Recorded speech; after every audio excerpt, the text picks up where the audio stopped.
ෆිස්ටිලාවක් කියන්නේ මතු පිටවල් දෙකක් අතර ඇති අසාමාන්‍ය සම්බන්ධතාවයක්. එහි බාහිර සහ අභ්‍යන්තර කියන විවර දෙකක් සහ ඒ දෙක සම්බන්ධ කරන පතයක් තිබෙනවා. ගුදමාර්ගයේ ෆිස්ටිලාවක් කියන්නේ ගුදමාර්ගය සහ ගුදමාර්ගය අවට ඇති සම අතර තිබෙන අසාමාන්‍ය සම්බන්ධතාවයක්. කලාතුරකින් මේ ගුදමාර්ගයට ඉහළින් තිබෙන රෙක්ටම් කියන කොටසෙන් පටන් ගන්නත් පුළුවන්. ඒ වගේම කලාතුරකින් ගුදමාර්ගය අවට සමට හැර වෙනත් අවයව වලටත් මෙම ෆිස්ටිලාව යොමු වෙන්න පුළුවන්. උදාහරණ හැටියට මුත්‍රාශයට විවෘත වන සහ යෝනි මාර්ගයට විවෘත වන ෆිස්ටිලා දක්වන්න පුළුවන්.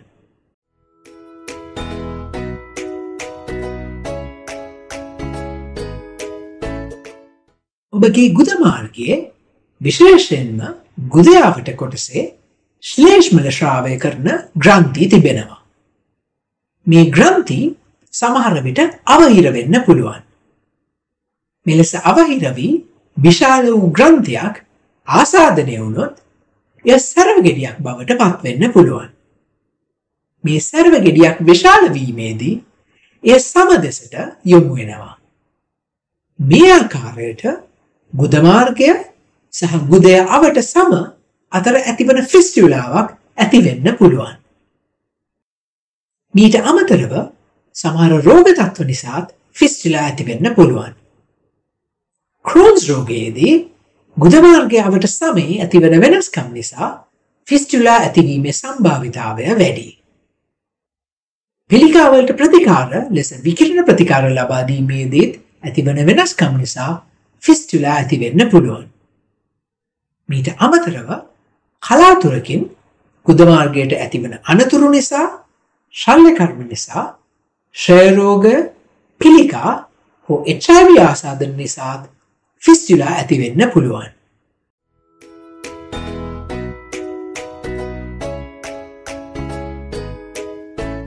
ඔබගේ ගුද මාර්ගය වටා ශක්‍ර විධාන කියලා හඳුන්වන විශේෂ මාංශපේශී දෙකක් තිබෙනවා. මෙම මාංශපේශී සංකෝෂණය සහ ලිහිල්වීම මගින් මල පහ පාලනය කිරීම සිදු වෙනවා. ෆිස්ටිලාවක් මෙම මාංශපේශී වලට තිබෙන සම්බන්ධතාවය අනුව වර්ග කරන්න පුළුවන්. ෆිස්ටිලාවේ පතය මෙම මාංශපේශී වලට ඉහළින්, මාංශපේශී තුලින්, මාංශපේශී අතරින් හෝ පේශී වලට පහළින් ගමන් කරන්න පුළුවන්. මේ අනුව ෆිස්ටිලා ප්‍රධාන වර්ග 4කට බෙදන්න පුළුවන්. බහුලතම ෆිස්ටිලා වර්ගය තමයි මේ මාංශපේශී අතරින් ගමන් කරන ඉන්ටර්ස්ෆින්ක්ටරික් කියන ෆිස්ටිලා වර්ගය.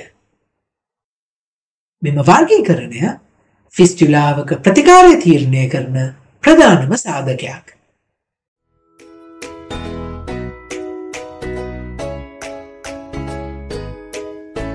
ෆිස්ටිලාවක් ඇති රෝගියෙකුට ගුද මාර්ගයේ හෝ යවට වේදනාවක් ඇති වෙන්න පුළුවන්.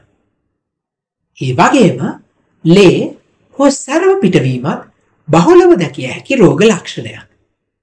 මෙය කඩින් කඩ සිදු වෙන්න පුළුවන්. ඔබට ෆිස්ටිලාවට අමතරව ආසාදනයක් හෝ සරව ගෙඩියක් ඇති වෙලා තිබෙනවා නම් වේදනාවක් හෝ ඉදිමුමක් ඇති වෙන්න පුළුවන්. ඔබට උණ ඇති වෙන්නත් පුළුවන්. කලාතුරකින් ඇතිවන යෝනි මාර්ගයට විවෘත වන ෆිස්ටිලාවක් නිසා යෝනි මාර්ගයෙන් අසාමාන්‍ය ශ්‍රාවයක් ඇති වෙන්න පුළුවන්. මුත්‍රාශයට විවෘත වන ෆිස්ටිලා නිසා නිතර නිතර මුත්‍රා ආසාදන ඇති වෙන්න පුළුවන්.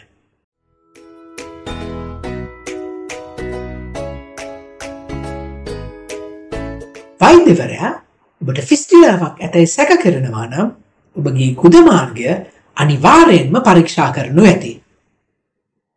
ෆිස්ටිලාවේ බාහිර විවරය ගුද මාර්ගය අවට සමේ හඳුනා ගන්න පුළුවන්.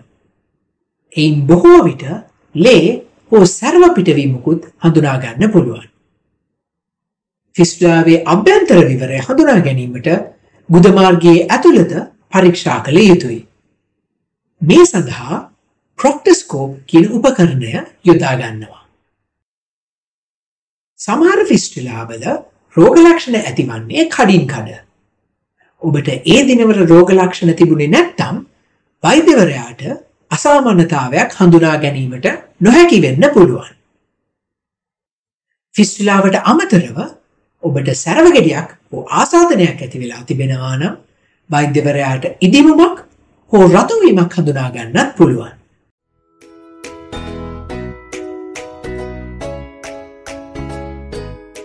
අපි දකින බොහෝ ෆිස්ටුලා රෝගීන්ගේ රෝග විනිශ්චය සහ ප්‍රතිකාර කිරීම සඳහා සායනික කරුණු පමණක් ප්‍රමාණවත්. කලාතුරකින් ඔබට වැඩිදුර පරීක්ෂණ අවශ්‍ය වෙන්න පුළුවන්.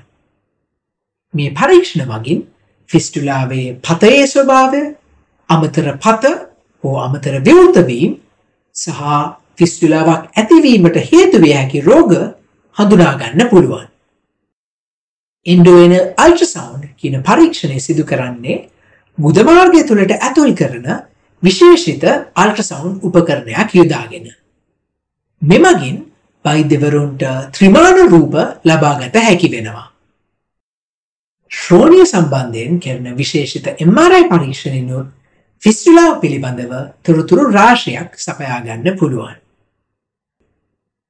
ඔබට ෆිස්ටුලා කීපයක් තිබෙනවා නම් හෝ නැවත ෆිස්ටුලාවක් ඇති වී තිබෙනවා නම් ෆිස්ටුලා ඇතිවීමට හේතු වේ හැකි රෝග හඳුනා ගැනීමටත් පරීක්ෂණ අවශ්‍ය වෙනවා.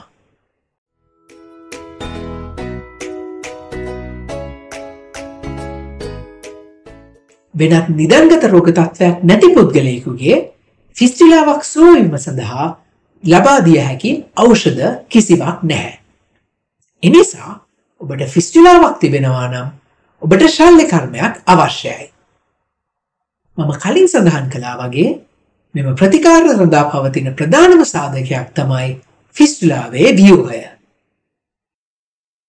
දිකින් අඩු ඒ වගේම ගුද මාර්ගයේ මාංශ පේශී වලට අවම සම්බන්ධතාවයක් ඇති ෆිස්ටුලාවක් නම් එයට ෆිස්ටුලෝටමි කියන ප්‍රතිකාරය කරන්න පුළුවන්. මේදී ෆිස්ටුලාවේ බාහිර සහ අභ්‍යන්තර විවර දෙක අතර ඇති නාලය කැපුමක් මගින් පිටතට විවෘත කරනවා. මෙමගින් එය ඇතුළත සිට පිටතට සුව වෙනවා. මෙම සැත්කම දිගු ඉතිහාසයක් සහ හොඳ ප්‍රතිඵල තිබෙන සැත්කමක්. මෙහි ප්‍රධානම අවාසිය තමයි ගුද මාර්ගයේ මාංශ පේශීවල තන්තු වලට හානිවීම. එනිසා මේ සෑම ෆිස්ටුලාවකටම සුදුසු වෙන්නේ නැහැ. සීටන් කියන්නේ ෆිස්ටුලා වලට ඇතුල් කරන නූලක්. ප්‍රධාන වශයෙන් සීටන් වර්ග දෙකක් තිබෙනවා. ඩ්‍රේනින් සීටන් කියන්නේ ෆිස්ටුලාව තුළ ඇති ශ්‍රාවයන් සහ සැරව පිටතට ඒමට ඇතුල් කරන නූලක්. මෙමගින් ෆිස්ටුලාව තුළ ඇති ශ්‍රාවයන් පිටතට ඒමත් ආසාදනය පාලනය කිරීමත් සිදු වෙනවා. කටින් සීටන් කියන්නේ කාලයක් තිස්සේ තෙරපීම මගින් කැපීම සහ සුවවීම සමගාමීව කිරීමට යොදන නූලක්. ගුද මාර්ගයේ මාංශ පේශී වලට හානි නොවන ප්‍රතිකාරකම කීපයක් තිබෙනවා. ෆ්ලැප් කියන ශල්‍ය කර්මයේදී ගුද මාර්ගයෙන් ලබා ගන්නා පටක කොටසක් මගින් ෆිස්ටුලාවේ අභ්‍යන්තර විවරය වැසීම සිදු කරනවා. Ligation of the intersphincteric fistula tract එහෙමත් නැත්නම් ලිෆ්ට් කියන ශල්‍ය කර්මයේදී ෆිස්ටුලාවේ පතය ගුද මාර්ගයේ මාංශ පේශී අතරදී ගැට ගැසීම සිදු කරනවා. ෆිස්ටුලා සඳහා අලුතෙන් හඳුන්වා දී ඇති ප්‍රතිකාර ක්‍රම කීපයක් තිබෙනවා. වාෆ්ට් කියන ප්‍රතිකාර ක්‍රමයේදී විශේෂිත කැමරාවක් යොදාගෙන ෆිස්ටුලාවට ප්‍රතිකාර කරනවා. ලේසර් කිරණ යොදාගෙනත් ෆිස්ටුලාවට ප්‍රතිකාර කරන්න පුළුවන්.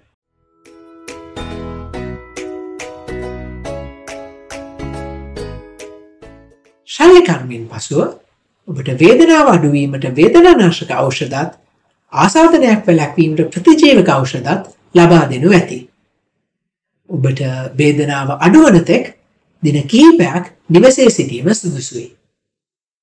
වේදනාව අඩු කිරීමට උණුසුම් ජලයෙන් හෝ ලුණු මිශ්‍ර ජලයෙන් සේදීමත් සුදුසුයි. ඔබට සැලකිය යුතු ප්‍රමාණයක් සැරව හෝ වෙනත් ශ්‍රාවයක් තිබෙනවා නම් සැලවුමක් යොදා ගන්න පුළුවන්. ඔබ හැකිතරම් ජලය පානය කිරීමත් වැදගත්. ඔබට මලබද්ධය තිබෙනවා නම් සුදුසු විරේචක ඖෂධයක් ලබා දෙනු ඇති. සමහර වේදනානාශක ඖෂධ වලිනුත් මලබද්ධය ඇති වෙන්න පුළුවන්. ඔබට අසනීප තත්ත්වයක් ඇති වුණොත්, උණ ඇති වුණොත්, රුධිර වහනයක් සිදු වුණොත්, හෝ වේදනාව වැඩි වුණොත් වහාම වෛද්‍යවරයා හමුවන්න.